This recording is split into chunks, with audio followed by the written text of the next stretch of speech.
What's going on? Rebecca Reynolds here from Stability Rebooted, and today we're talking about surviving the family holidays. What makes family relationships complicated? Family relationships are complicated because of the expectation that we are all the same because we are part of the same family. The expectation we have of each other because we're related can make it difficult to be ourselves, especially if we have different values and goals than do other members of our family. Because of pre-established roles of who we're supposed to be and how we are supposed to act based on our gender, birth order, family rules, and rituals, family systems do not always give us the space to be who we are. Families are systems, and when change occurs within that system, both inside and out, the balance is upset. Keeping the balance is complicated because change is inevitable. People do change and grow in spite of the pressures to conform and to keep the balance. Visualize a hanging wind chime with several connected parts and imagine what happens when one of those parts is missing. The most immediate fix is to replace the part in order to maintain the balance.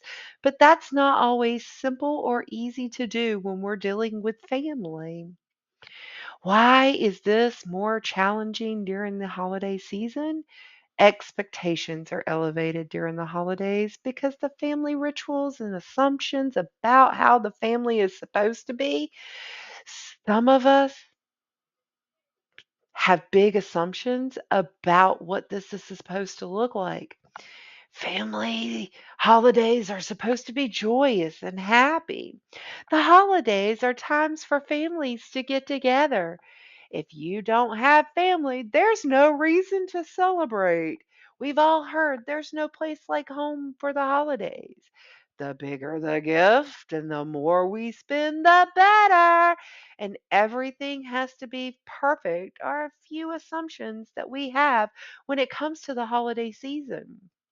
Returning home or being with family when one has changed and when one's expectations and values about holidays are now different can be extremely stressful. It is easier sometimes to just go along with the way it's always been rather than to rock the boat. People want to belong and feel connected during the holiday season. This desire can be so strong that we overextend ourselves emotionally, physically, financially. Some examples of this could look like spending too much money to travel, especially when you have limited finances. Buying gifts one cannot afford, attending social and family events because you have to or you should, preparing an elaborate, perfect meal to celebrate.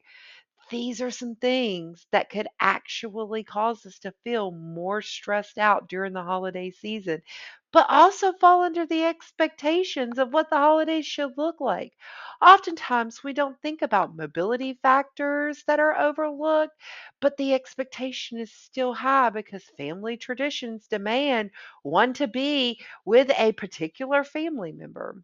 Or there is no family traditions, and the anxiety about whose turn it is this year makes things unpredictable and lead to last minute planning and scrambling, which can create a different kind of stress altogether. Positive and neutral changes within the family system, such as weddings and divorces, uh, death and child rearing, or the birth of a new child can also be challenging during those rituals and expectation times, although there are pressures to keep things going the same. Holidays can highlight everything that might be going wrong within a family unit. College students coming home from school, absence of military, death, divorce, marriage, and if family rules are not talked about up front, or if they're talked about entirely too much, it adds to the stress of the holiday season. The sameness of holiday gatherings can also be extraordinarily monotonous or boring and can spawn its own set of stressors. So, how can we have a better positive change in this year? Here are some tips that we can learn to utilize so that we don't have to feel stressed out during the holiday season. Identify that thing that gets you really down during the holidays and then combat it head on, very much directly. If doing the same old thing gets you down, stop doing that. Don't expect miracles. Keep your expectations of not only yourself, but others in check. Don't overdo things. Plan ahead of time, prioritize, cook early if necessary, and involve others in the preparations. Don't worry about how things should be or what we should be doing. Just worry about the important thing. What do you really want to do? If the holidays make you feel out of control, take control over the holidays by taking a time out for yourself. Have some self compassion and accept your own limitations. Use lots of humor.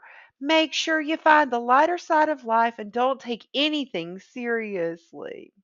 Stick to a budget for gift giving and food shopping and consider alternatives for both. There are so many resources out there that we are not tapping into during this holiday season that could seriously minimize the financial impact of your holiday. So look into those. We all qualify. Minimize overindulgence in food, alcohol, and drugs. Let's find better ways to cope with our stress. And lastly, remember other people's behavior doesn't have anything to do with you. Therefore, it's not personal, even when it feels personal. So check yourself, not others. Let's talk about what it looks like for the family toxic member. Because of the expectations of being together during the holidays, the presence of putting up with someone you generally avoid is exhausting. Those same old family rules also dictate what, if anything, you can do other than just show up and pretend you're having a good time.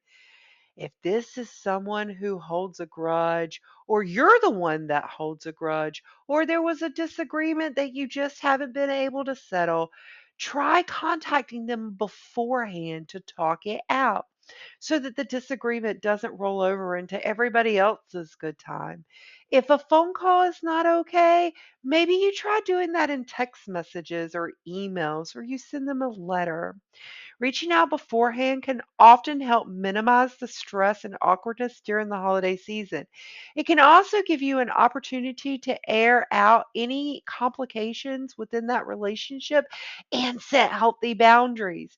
Remember that just because you might want to resolve the expectation, the other person may not. But you can learn to agree to disagree and be civil within the family unit. Have some realistic expectations, not only of yourself or but others. Try to accept family members for who they are when they present, not for who you think they are. And not the idea to use holidays as a confront time. Identify ahead of time hot topics and avoid those at all costs. Establish healthy boundaries and remember no is a complete sentence and perfectly okay to say to anyone.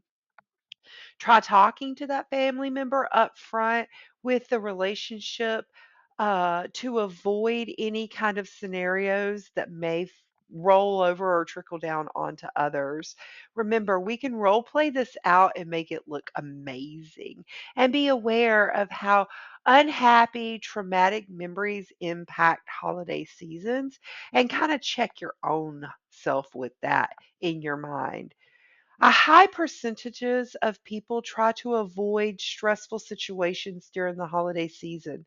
Don't be that person. Don't increase your drug and alcohol use just because you can't cope. Say no when necessary. It's okay to be single if you hate your relationship. You don't have to split the custody of the kids. You can figure out how to get along. And remember, holidays are what you make them, not what other people make them. If you like that, hit smash below on the subscribe button and we'll talk to you soon about more holiday stuff.